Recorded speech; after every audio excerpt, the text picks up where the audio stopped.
Bom, vou começar essa reunião. Primeiro, obrigado por terem vindo. E o tema de hoje vai ser quando Deus nos pega de surpresa. Então, assim, durante toda a nossa vida a gente passa por situações, né, boas, situações difíceis, situações que muitas vezes a gente acha que são situações desesperadoras, né, que são situações que a gente acha até mesmo que não há saída nenhuma. Todos nós, é normal, né, do ser humano de querer viver a bonança, querer viver a calmaria, né, querer viver a fase de favorecimento, né? E aí quando as coisas fluem, né, tudo acontece de uma forma natural, isso faz bem para nós, a gente vive no conforto, né? E a gente gosta quando a gente ora e as portas se abrem, né, quando Deus nos favorece, né? Mas muitos de nós, a gente tem uma certa dificuldade de lidar, né, com as situações ruins. E aí as situações ruins, tem aquelas situações que são pequenas, que são passageiras, né, como, por exemplo, na questão do Pedro, um dia ruim na escola, né, na nossa, né, como pais, um dia que o filho está resfriado, está doente, né, é um bate-boca com o vizinho, é um bate-boca com seu colega de trabalho. Tudo isso são situações que a gente pode considerar situações ruins, mas elas são passageiras, são pequenas, né? Porém, há situações que a gente pode dizer que elas são desafiadoras, né? Como um boletim médico de uma doença grave, né? O fim de um casamento, né? Um vício que precisa ser quebrado. Todas essas situações, elas têm uma dimensão diferente, né? E são nessas situações que a gente questiona, né, onde Deus está, né? Por que aquilo está acontecendo conosco? Por que aquilo está acontecendo com o nosso vizinho, com o nosso irmão, né? E sabe, a gente sabe que tudo acontece de acordo com o controle e a permissão de Deus, né? Como está em Salmos 119, 91, que diz: conforme o que ordenaste, tudo se mantém até hoje, porque todas as coisas te obedecem. Então a gente tem uma ideia que, assim, a gente tem uma ideia errônea, né, de que tudo que acontece de bom vem de Deus e tudo que acontece de ruim vem do inimigo, né? Que as portas abertas são bênçãos e as portas fechadas são maldições, né? Então a gente entende que o controle de Deus está até onde as coisas boas, né? Até onde tudo vai dando certo na nossa vida. Então, enquanto as coisas vão dando certo, a gente está sob o controle de Deus. A partir do momento que as coisas saem um pouco do eixo, saem um pouco do que nós programamos, do que nós achamos que é bom para nós, a gente já começa a duvidar desse controle. Será que Deus está me ajudando? Será que Deus me ama mesmo? Será que Deus está nisso, aqui, né? Então a gente começa a achar, não, é Satanás que está agindo na minha vida, né? E aí o que acontece? Às vezes a gente culpa Satanás e às vezes a gente culpa nós mesmos, achando, não, isso tudo que está acontecendo porque foi uma decisão errada que eu fiz e acaba se culpando, ou então culpa o próximo, né? Ou tudo isso que está acontecendo comigo é porque a minha esposa fez isso, ou ela deixou de fazer isso, ou é porque meu irmão fez isso, ou porque ele deixou de fazer isso, né? Então, o que a gente tem que entender é que são através dessas estações desconfortáveis que a gente passa na nossa vida, né, que o Senhor trabalha em nós, né, para que a gente possa ser aquele que Ele chamou a gente para ser, e não aquele que a gente gostaria de ser, né, para que a gente possa cumprir a missão que Ele nos entregou, né. A gente, nos tempos bons, né, a gente costuma falar que a derrota ensina mais do que a vitória, e é verdade. A gente, nos tempos bons, a gente não tende a crescer muito, a gente usufrui daquele tempo, né? Mas não é geralmente um tempo de crescimento, não é um tempo de semeadura, é um tempo de colheita. São os momentos difíceis que a gente está sendo esticado, que a gente está sendo aperfeiçoado. E tanto que está em Salmos, né, 4:1, né, Davi fala: ouve-me quando eu chamar, ó Deus da minha justiça, tu me ampliaste quando eu estava aflito, tem misericórdia de mim e ouve a minha oração. Então são nesses momentos difíceis, como eu disse, que Deus nos estica, né? Ele fortalece a nossa fé e nos ajuda a produzir esperança e perseverança, né? E aí, né, para dar um contexto desse salmo, né, Davi está passando por perseguições, né, acusações e situações, né, que não eram confortáveis para ele naquele momento, mas que depois que ele entendeu que são nesses momentos que o nosso caráter é forjado, ele viu que era necessário passar por tudo aquilo que ele estava passando para se tornar quem ele viria a se tornar, né? Eu vi uma pesquisa, né, uma pesquisa do ramo de negócios, né, de empresas, falando que qual é o segredo do sucesso? Por que alguns projetos dão certo, alguns projetos não dão certo? E aí as pessoas estavam falando, qualificação, né? Pessoas qualificadas, habilidade das pessoas que estão envolvidas no projeto, ou a ambientação, né? A estrutura que a empresa oferece para aquele projeto. Então, foram levantadas várias questões e no final dessa pesquisa foi entendido que, na verdade, sim, tudo isso contribui, tudo isso é importante, mas que o fator mais importante para um projeto dar certo ou não é como a gente se porta nos momentos de pressão e dificuldade que aquele projeto vai se apresentar. Porque não importa, todo projeto ele vai passar pela sua fase de aprovação, vai passar pela sua fase difícil e é a fase onde você realmente tem que pensar numa saída. E aí você, por exemplo, você ter boas mentes, né, é bom, porque você pode pensar em como vai usufruir os seus recursos, mas se você não tiver essa postura de, não, chegou a dificuldade, eu vou perseverar, não adianta nada. Você ter mãos habilidosas, mentes habilidosas, é muito bom, mas também sem organização você não consegue chegar, a estrutura também é boa, porque a empresa ela oferece os meios para você chegar naquele objetivo, mas sem, né, a coordenação entre todos esses recursos e como eles vão se portar, se posicionar à frente às dificuldades que vão acontecer durante o caminho, toda estrutura não vale de nada, né? Então, isso é muito importante, essa questão do nosso posicionamento frente à dificuldade. E aí, falando em dificuldade, é importante a gente falar da dificuldade como um instrumento de aperfeiçoamento de Deus, né? Eu vou trazer alguns aqui exemplos disso na Bíblia. Ele, como disse, né, Deus frequentemente usa a dificuldade como um método de aperfeiçoamento, né, de crescimento espiritual e de formação de caráter mesmo, como eu mencionei na história de Davi, né? Isso, né, essa dificuldade, ela está ali sendo apresentada para nos moldar, né?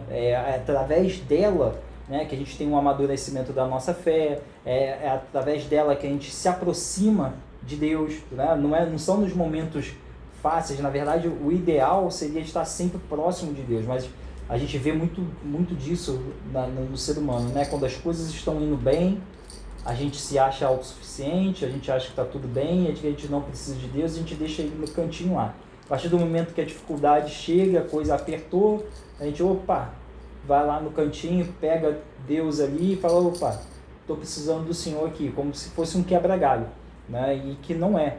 Mas a dificuldade, ela nos aproxima de Deus, né? Ela forja o caráter, ela purifica, ela santifica, né? Ela nos prepara para cumprir um propósito maior lá na frente, né? Então, assim, vou trazer alguns dos personagens mais proeminentes da Bíblia que passaram por momentos de dificuldade, né? Um deles, né, muito conhecido, José do Egito, né? Está em Gênesis 37 a 50. E qual era a dificuldade de José, né? José, ele tinha sonhos, ele teve promessas que acabaram despertando ódio e inveja dos irmãos, né? E aí ele foi traído, como todo mundo sabe a história, ele foi traído, ele foi vendido como escravo, né? Então no Egito ele foi preso injustamente, né, por uma falsa acusação pela esposa de Potifar, né? E qual foi o aperfeiçoamento dele, né? Então Deus usou aquele momento de sofrimento de José, dele preso ali, né? Aquela dificuldade o preparou para se tornar o governador do Egito, né, e salvar muitos da fome, inclusive a própria família dele que tinha vendido ele há um tempo atrás, né? Perdão, não. Então, qual é a lição dessa história? É que Deus transforma a injustiça e a dor num propósito e salvação, né? E a gente pode ver isso em Gênesis 50, 20, que diz: mas quanto a vós, intentastes o mal contra mim, mas Deus intentou para o bem, para fazer como és neste dia, para salvar muitas pessoas com vida, né? Isso mostra a capacidade de Deus de transformar aquele momento difícil em algo bom. E a gente vai ver isso em todas as histórias que eu vou falar aqui. A segunda é Moisés, no deserto, né? Qual é a dificuldade de Moisés? Né? Ele, após o assassinato, a gente conhece a história de Moisés, após o assassinato do egípcio, ele acabou fugindo para o deserto. Ele passa 40 anos em Midian, né? Antes de ser chamado por Deus.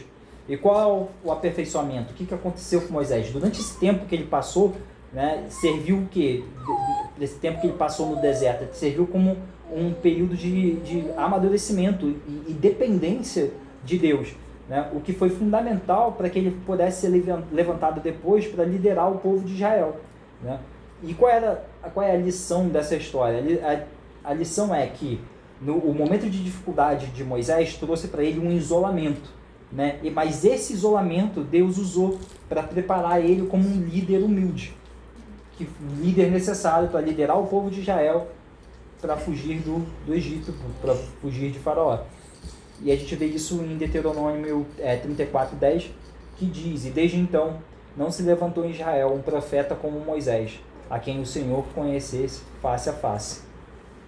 Então esse isolamento proporcionou a Moisés essa proximidade, essa aproximação com Deus, né? E essa preparação ali, foi praticamente um coach ali, uma mentoria ali, tete a tete, era Moisés e Deus e Moisés a todo tempo, né? Completamente isolado de todas as outras influências externas. E o terceiro personagem que eu quero trazer é Davi, né? Fugindo de Saul. Qual era a dificuldade de Davi? Qual foi o momento crucial de Davi, né? Ele foi ungido por Samuel para ser o novo rei de Israel, né? Mas ele foi perseguido por Saul e acabou vivendo como fugitivo por vários anos, né? E qual é o aperfeiçoamento dele? O que aconteceu com Davi durante esse tempo, né? Ele cresceu em fé, em humildade, em obediência a Deus. Então, qual é a grande lição dessa história, né? A lição é que a espera, né, de Davi, né, durante esse tempo todo que ele teve que esperar para reinar sobre Israel, e todo o tempo que ele passou fugindo para depois ele retornar, né, toda essa espera que foi dolorosa para Davi, a gente pode ver isso nos Salmos, né, ele moldou o coração de Davi para que ele fosse um bom rei, um rei completamente diferente de Saul, né? Então, num momento difícil, né, primeiro imagina Davi como um menino, você é ungido a rei, fala, você será rei de Israel, né? Você tendo irmãos mais velhos, a gente viu isso no culto ontem, né? Irmãos mais velhos, que a gente viu o que aconteceu com José, né? Os irmãos tinham inveja. Eu acredito que provavelmente aconteceu a mesma coisa com Davi, né? Davi era o menor, era o mais novo, né? Não estava aí interessado, os outros estavam interessados com reinado, com luta, com guerra. Davi não estava nem aí para isso, e é ele que foi até esquecido na hora que Samuel chega na casa de Jessé e pede pelos filhos, e Davi estava esquecido, mas ele foi ungido rei ali naquele momento e teve que esperar todo aquele tempo, né, todos aqueles anos para finalmente usufruir do reinado. E depois que ele usufruiu do reinado, Davi errou, Davi teve que fugir, e todo aquele tempo fugindo também, aquela espera dolorosa, Davi e Deus e Davi, para depois ele poder retornar ao reinado. Então toda essa espera, isso moldou o coração de Davi. Então isso mostra novamente que num momento de dificuldade, num momento difícil, né, Deus está agindo, né? Ele está fazendo algo que muitas vezes a gente não está vendo, mas que está acontecendo. E aí a gente pode ver isso em Salmos 89, né, versículos 3 e 4, que diz: eu fiz um pacto com meu escolhido, jurei ao meu servo Davi, tua semente eu estabelecerei para sempre, edificarei o teu trono a todas as gerações. E aí eu entro agora sim eu entro na palavra, né? que é quando somos surpreendidos. Eu vou falar de mais um personagem, né, mas antes de falar dele, né, só queria fazer uma pequena introdução, né, porque a gente fala que a gente escuta muito, né, durante a nossa jornada cristã, né, nossa jornada com Cristo, a gente escuta muito que a oração tem poder, né, o poder da oração e o poder da fé.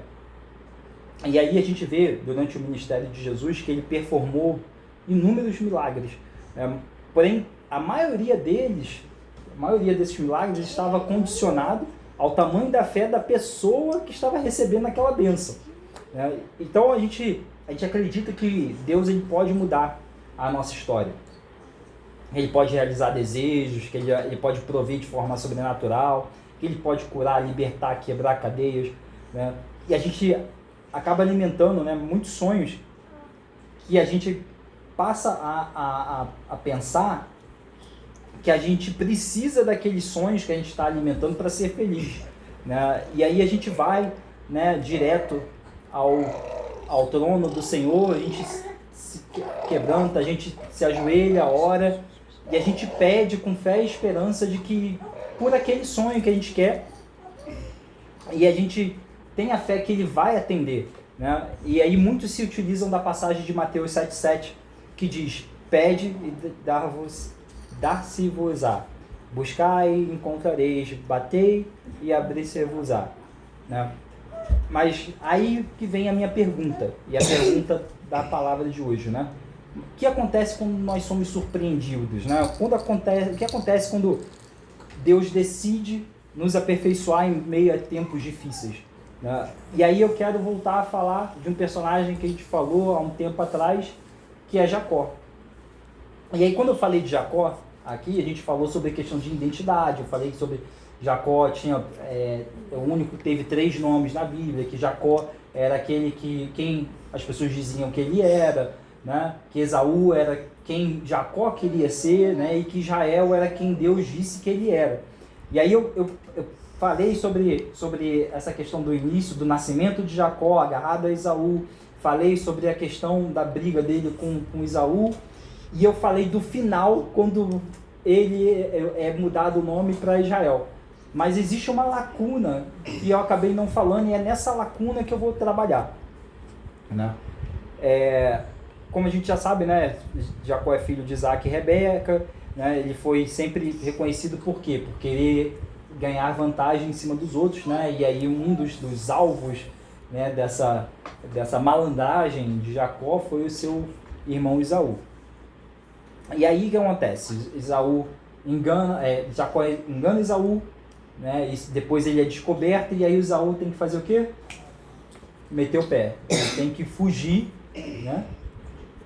Jacó tem que fugir. Eu falei Esaú? Então Jacó tem... Eu falei Esaú descobre, e aí... E aí Jacó tem que fugir, né? Tem que meter o pé. E aí ele vai morar com quem? Ele vai morar com Labão, que é tio dele, né, por parte de Rebeca. E aí ele vai, né, para Arã, né, onde estava o Labão, e o Labão tinha 2 filhas, né, Lia e Raquel.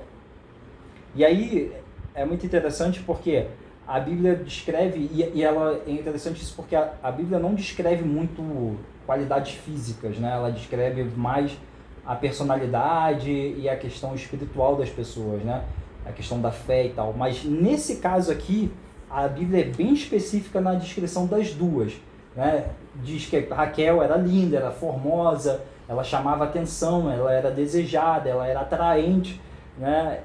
E a Lia não era como ela, né? E até em Gênesis 29:17 vai falar que a Lia, ela descreve Lia como portadora de olhos tenros, né? E aí algumas traduções vão dizer que esse tenros é sem brilho, né? Então, sem vida, o que a Bíblia estava querendo dizer aqui? Que a Lia era normal, ela não era atraente, era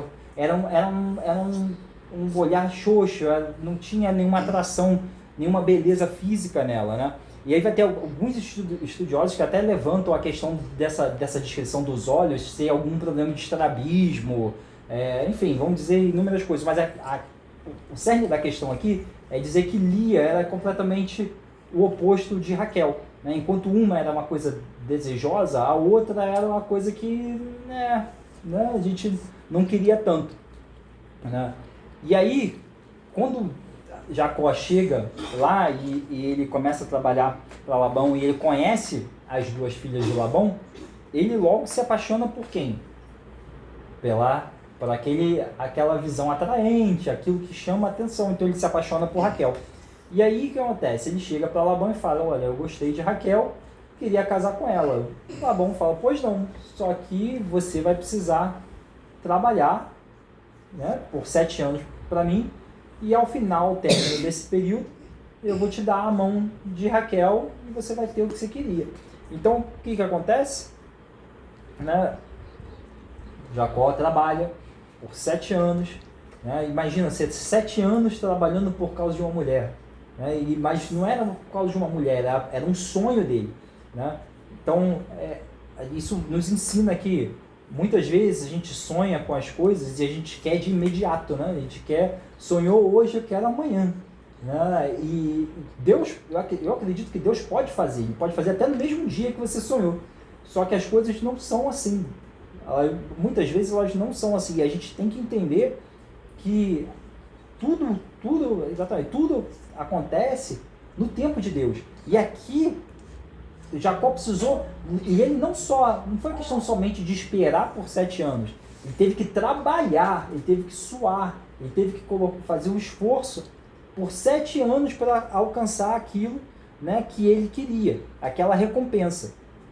E aí ao final daqueles 7 anos, né, Labão preparou o casamento, né, chamou os amigos, chamou os convidados, né, e aqui naquela época o que acontece? A noiva usava aquele véu, né, grosso na cara, e Jacó já estava comemorando com os amigos, já não estava ali na melhor das capacidades, né?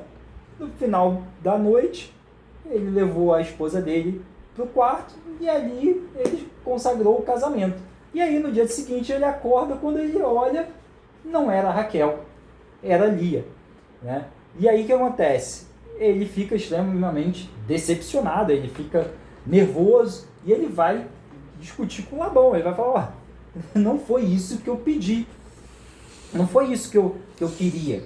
E quantas vezes acontece a mesma coisa com a gente pede alguma coisa para Deus, a gente sonha, a gente faz o pedido, e aí quando a gente recebe não era aquilo que a gente estava pedindo, né? E aqui acontece isso, né? E aí a pergunta, né, como eu quero fazer é essa, né? Quantas vezes a gente tem orado para Deus pedindo por Raquel e acabamos recebendo Lia, né?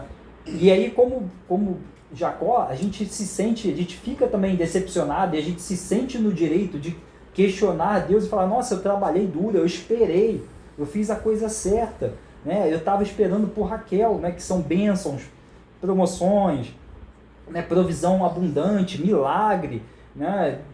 Seja lá o que for que a pessoa esteja esperando nesse sentido, e a gente acaba recebendo o quê? Lia, né? Que a gente pode chamar, né, isso de uma coisa injusta, né? A gente começa a colocar a culpa em Deus, né? E aí Deus decide o quê? Nos surpreender nesse sentido. E aqui, Labão, ele foi desonesto, porque ele enganou Jacó.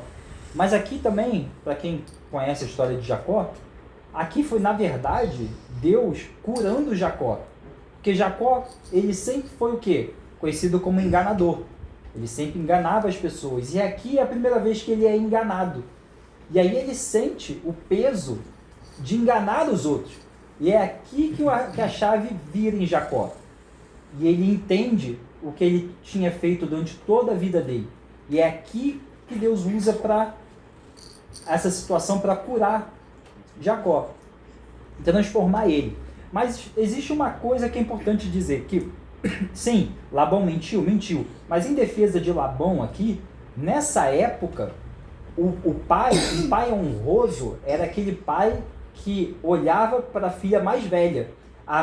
o compromisso do pai era casar a filha mais velha primeiro, e depois ele ia casando as outras. Então, na verdade, ele mentiu para Jacó, mas como pai, ele estava cumprindo o que ele deveria fazer, né? De forma torta, mas ele estava cumprindo o que ele deveria fazer. Mas enfim, no final dessa discussão toda, né, Jacó fala, olha, eu quero Raquel. E aí Labão vem com, então faz o seguinte, você trabalha mais 7 anos para mim, e eu te dou, no final desses 7 anos, eu te dou a mão da minha filha Raquel. E aí imagina, né? Jacó não ficou feliz com isso, né? Ele já trabalhou 7 anos ali, e ele trabalhando 7 anos, enriquecendo Labão, e ele ali suando, e tinha que esperar mais um pouco, né? E quantas vezes isso acontece com a gente? A gente pede por algo, Deus nos dá a Lia e nos fala, tem que esperar mais um pouco. Continua fazendo o que você está fazendo, continua trabalhando, continua nesse caminho, continua orando, continua pedindo, né? E não é fácil. Mas o que mais importante aqui é que Jacó, por mais que ele não amava Lia, né? Por mais que Lia não era o que ele tinha pedido, ele nunca disse isso para Labão. Ele nunca disse isso. Tipo, e nunca, mais importante, ele nunca disse isso para Lia. Olha, você não é a esposa que eu queria. Não, ele tratou Lia como uma esposa normal. Ele deu atenção, entendeu? Ele cumpriu com todo o papel dele de esposo, e ele nunca destratou Lia só por não ser algo que ele queria, né? E aqui ele nos mostra como a gente deve se posicionar quando Deus nos surpreende, quando Deus nos coloca numa situação que a gente não pediu, né? E aí, como falo, né? Ele não foi desrespeitoso, né? E aí o que acontece? 7 anos se passam e Jacó finalmente recebe a mão de Raquel. E aí o que acontece? Todos nós queremos e desejamos Raquel, né? Mas muitas vezes quem aparece primeiro? Aparece a Lia, né? Então é algo que a gente não queria, algo que não é atraente, algo que não condiz com aquilo que a gente estava esperando, com as nossas expectativas, mas é ali, né, que Deus resolve trabalhar com a gente, né? Então é mas o que vai determinar o nosso sucesso, como eu falei da questão da empresa lá no início, né? É o que a gente faz durante esse tempo difícil, é a forma como a gente se posiciona nesse tempo difícil que vai determinar se a gente vai parar ali ou se a gente vai ser impulsionado para os nossos milagres, para aquilo que a gente está pedindo, né? A gente pode, muito bem, aqui Jacó tinha 2 opções. Ele podia muito bem reclamar, ficar reclamando com Labão, falar, não pedi Lia. E a história ia morrer aí, entendeu? A história ia morrer aí, a Raquel ia estar lá, com certeza alguém ia casar com Raquel, né? E ele ia ficar com Lia, e era isso, não tinha mais o que fazer, entendeu? Ou então ele podia fazer, né, o que ele estava fazendo, que foi, eu vou continuar caminhando, eu vou continuar, essa dificuldade ela não vai me parar, eu vou continuar, mesmo que possa parecer injusto, mesmo que possa parecer que Deus está querendo me dificultar, que não é a ação de Deus, não, eu vou continuar caminhando. Porque se a gente não for capaz de cuidar de Lia, se a gente não for fiel, né, nos momentos difíceis da nossa vida, a gente pode nunca ver Raquel. Então, e é uma coisa que é bem interessante, é que depois que ele teve as 2, é lógico que ele dava mais carinho, mais atenção para Raquel. Só que as 2 tiveram filhos. As 2 tiveram filhos. Só que Lia teve Judá. E Judá foi dessa geração, foi dessa linhagem de Judá que veio o Messias, que veio Jesus. Então, olha que interessante. Foi de uma situação difícil, uma situação não desejada, uma situação que ele não tinha pedido, mas que a postura dele, que ele poderia rejeitar, ele poderia muito bem rejeitar, porque ele foi enganado, entendeu? Mas foi a postura dele que manteve ele ali, firme, que o Senhor fez de uma situação difícil algo magnífico que Jacó, naquela época, não poderia prever. porque isso veio gerações depois, ele nunca poderia prever isso. Mas, se Jacó não se casa com Lia, a gente pode parar aqui para pensar e começar a conjecturar. Lia não era das mais bonitas, não era das mais atraentes. Então, se fosse por questão de beleza, pode ser que Lia nunca se casasse. E não se casando, ela não poderia trazer Judá. E sem Judá, a gente possivelmente não teria o Messias, né? Então, precisou de uma situação como essa para que Lia tivesse um esposo, esse esposo gerasse uma criança, e dessa criança, através de gerações, pudesse vir o nosso Messias. E aí eu quero fazer um paralelo com a nossa história, né? Vocês sabem, a gente, né, passou por 6 anos lá no Canadá, fazendo tudo certinho, né? Era o nosso desejo, e a cada dia a gente orava por isso, e a gente desejava e fazia, quando a gente não orava, mas a gente fazia tudo nesse sentido de ficar no Canadá, né? Essa era a nossa, não era perfeito, mas era o que a gente queria para a nossa vida, a gente queria isso. E a gente foi fazendo tudo perfeito até chegar no momento decisivo, e a gente aplicou, e a gente estava orando pela nossa Raquel, que era o Canadá, era ficar lá. E aí as coisas foram acontecendo ou não acontecendo, e a gente falou, tudo bem, se no Canadá não dá, não tem problema, vamos para os Estados Unidos.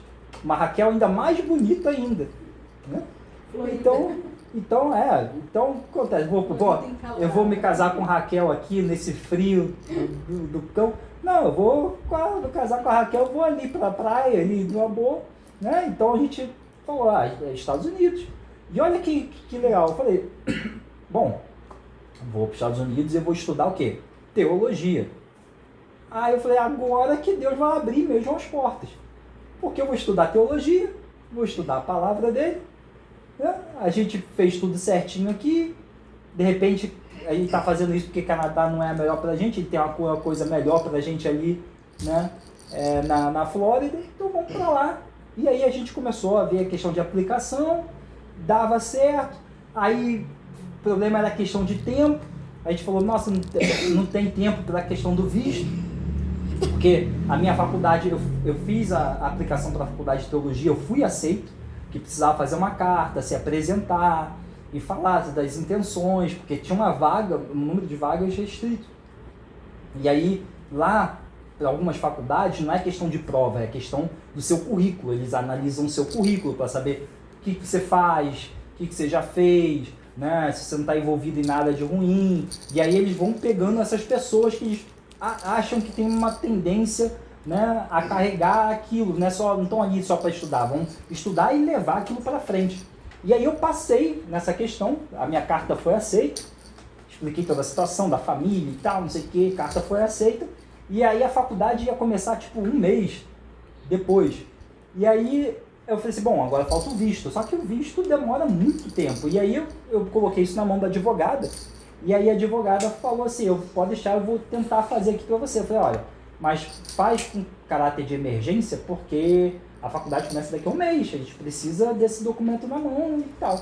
Ela, não, eu vou tentar. E a gente vendo, a gente entrando no site e vendo pra gente mesmo fazer, não pela advogada, mas por nós mesmos, e assim, o agendamento para visto era só 1 ano depois, 1 ano e meio depois. A gente falou, nossa, por nós não dá, vai ter que ser por advogada e vamos orar para ver se a gente consegue. E a advogada chegou, eu pedi isso, não esqueço disso, isso uma terça-feira, falei com ela, ela falou assim, não, vou tentar agendar agora. Aí ela voltou e falou assim, ó, eu consegui agendar, mas era tipo 2 dias antes das aulas começarem. Mas esse não é o caráter de emergência, eu consegui nessa data, mas eu vou tentar o caráter de emergência e eu te retorno. Eu falei, opa, tudo bem, pelo menos já conseguiu, melhor do que esperar 1 ano, que ia inviabilizar a faculdade. Eu falei, opa, beleza. Deu certo, ela vai tentar adiantar. E aí, nem 10 minutos depois, ela mandou uma mensagem falando, ó, consegui, marquei para quinta-feira. Aí eu falei, quinta-feira? Era terça. Eu falei, quinta-feira? Eu falei, qual quinta-feira que você está falando? E quinta-feira, eu falei, quinta-feira, porque estava muito surreal. Seria daqui a 2 dias. Ela falou, não, quinta-feira, daqui a 2 dias. Vocês vão no consulado, fazem entrevista e pegam o visto. Eu falei, nossa senhora, a Raquel tá perto. Eu falei, o que é isso, né? Quando a coisa começa a mover na direção. Eu falei, o senhor tá abrindo as portas, é isso que ele quer pra gente. E a gente foi, e aí teve uma confusão no dia, eu acabei esquecendo o documento, teve questão de foto que não deu certo, mas mesmo com essa questão toda dando errado, a gente conseguiu contornar, salvar aquele agendamento, a gente conseguiu entrar. Eu falei, é Deus operando, não tem jeito, agora a gente não para. E a gente foi na cabine e a gente começou a conversar com um dos agentes, pegando toda a nossa informação, pegando o digital, e eu rindo, feliz, eu já estava tudo certo, que a gente já pensando na mala.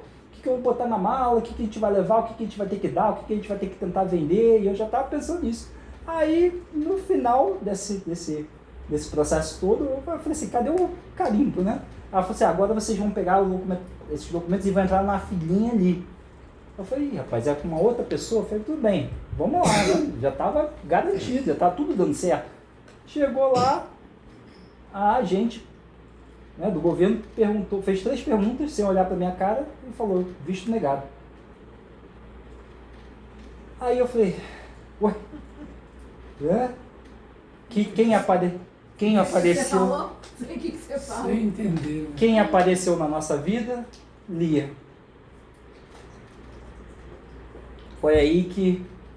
E a gente falando, eu na minha cabeça, Brasil não, vamos para outro lugar, Brasil não. E eu focado em Raquel, deixa a Lia para lá, focado em Raquel, deixa a Lia para lá, e estamos aqui. Deus nos deu Lia para que a gente cuidasse. Né? E aí, nessa hora, a gente se questiona, né? Caramba, estava dando tudo certo. Eu estava orando, estava fazendo tudo certo. E Raquel estava tão perto. É igual Jacó, eu trabalhei por 7 anos. E não foi quase 7, a gente ficou 6 anos. Então foi quase como Jacó mesmo. A gente estava ali trabalhando duro, fazendo tudo certinho. A gente vendo um monte de gente fazendo coisa errada e conseguindo. Deram sugestão para a gente. Não, aplica como fugitivo. Aplica como fugitivo, não é fugitivo, é exilado.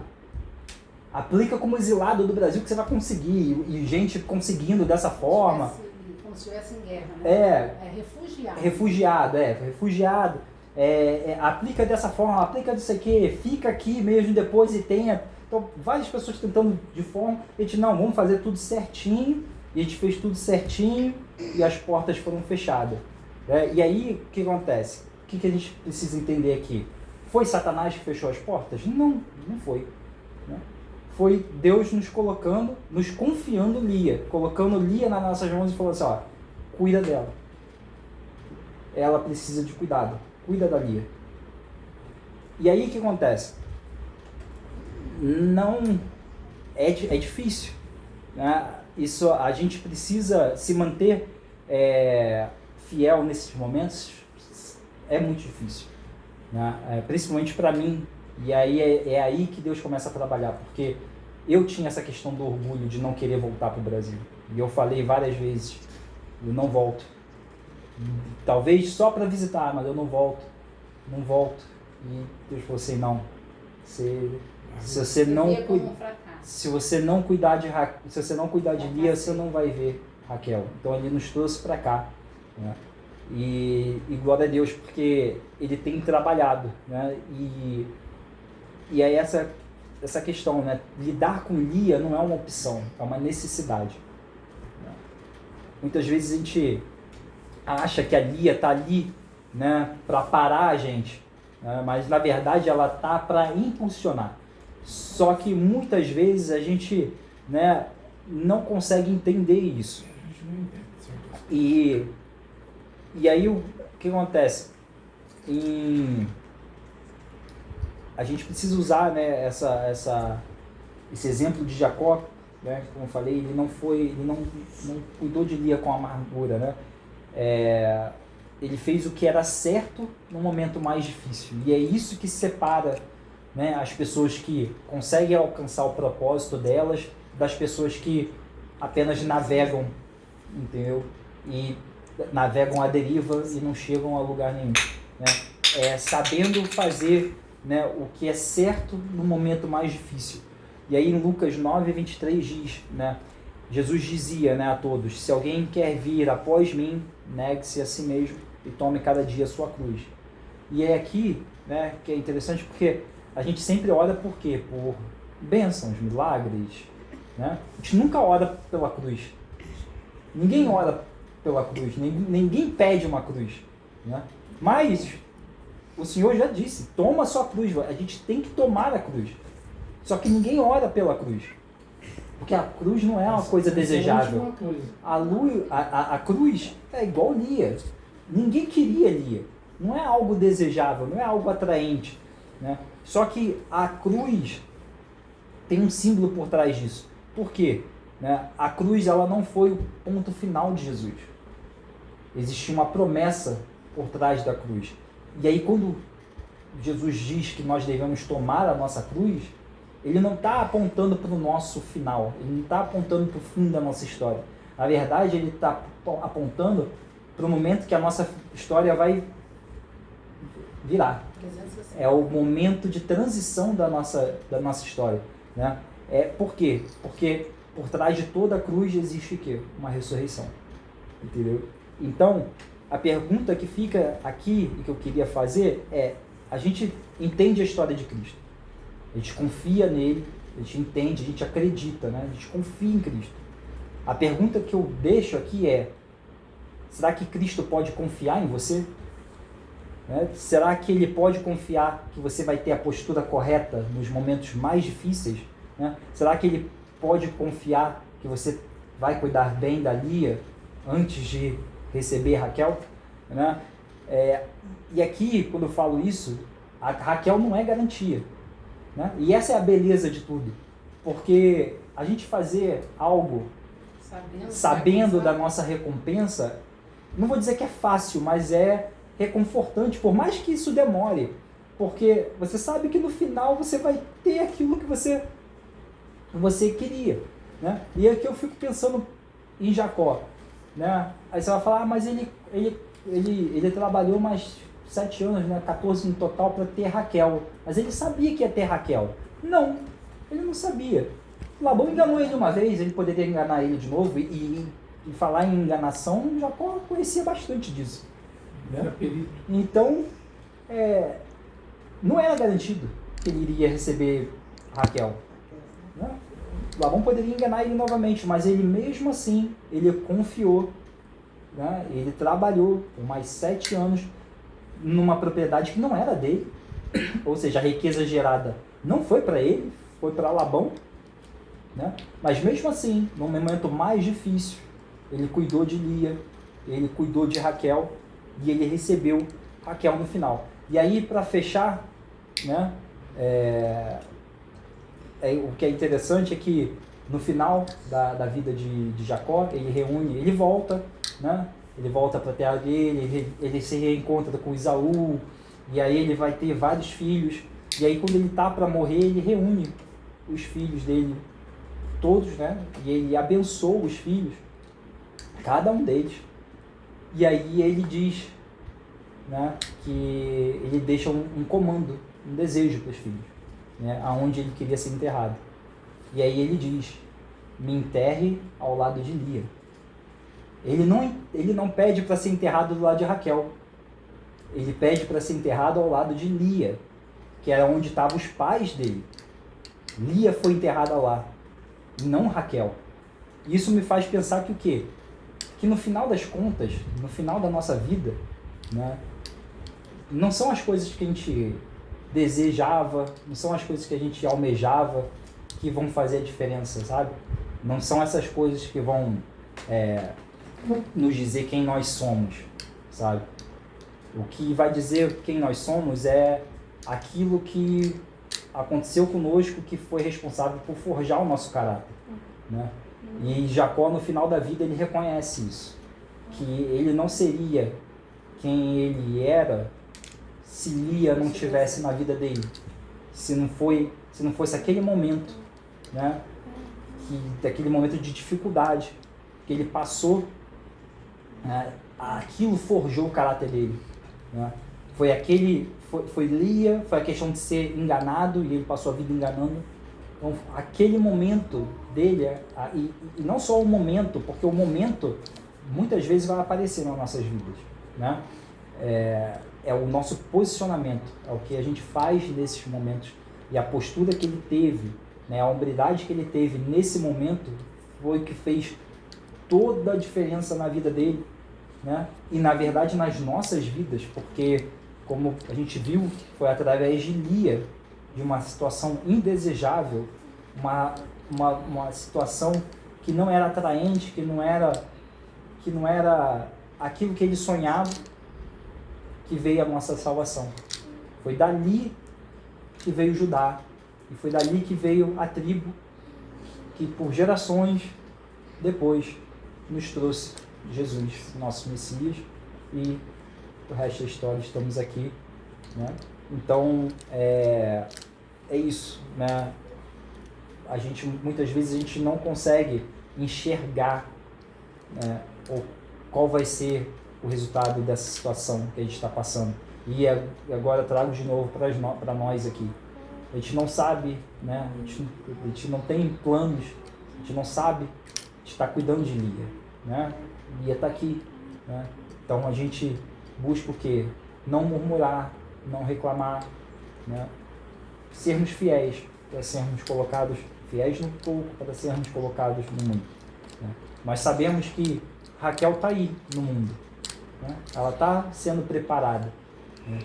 Ela está sendo, na verdade, ela está sendo guardada. Quem está sendo preparado somos nós, né? Mas existe uma Lia que precisa ter cuidado, ser cuidada, né? E estamos aqui para cuidar dela. E a gente não faz ideia do que pode ser gerado dessa Lia.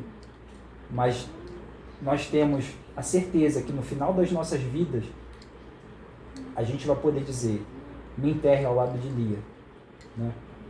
Ou seja, não necessariamente, literalmente, me enterre ao lado de Lia, me enterre lá, mas eu cheguei aqui onde eu cheguei porque eu cuidei de Lia, eu passei por lá, entendeu?